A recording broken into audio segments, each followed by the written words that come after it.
this day is a great day. This day is a wonderful day, and I thank the staff of the City of Garland. 1, 2, 3. Thank you. It is the original site of the Carver School. Over the years, it has become lots of other things as the city purchased the property, and now it is, for many years now, it's been our Carver Senior Center. It was in need of some renovations, and we have completed those today.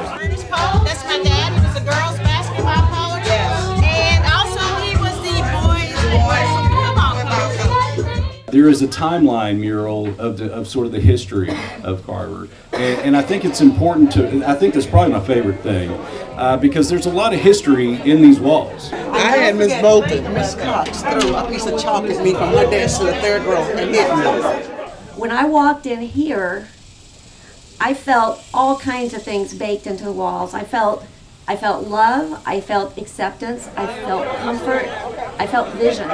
Oh, it feels just fantastic to see that they're going back to do this, because normally they're closing down and you won't ever have any more recognition from the building. But to do this is great. This is outstanding.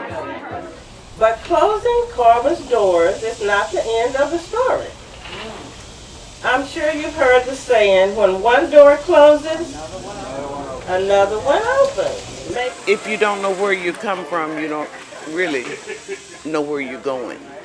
If you don't know how you got here and what brought you here, then how will you know what your history is?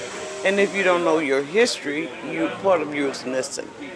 There's a color I love, to the ages above, the good old Carver blue.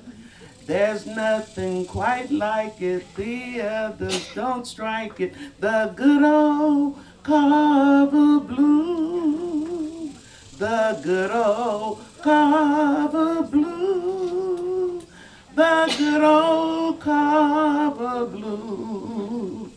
The best school in the Union is the good old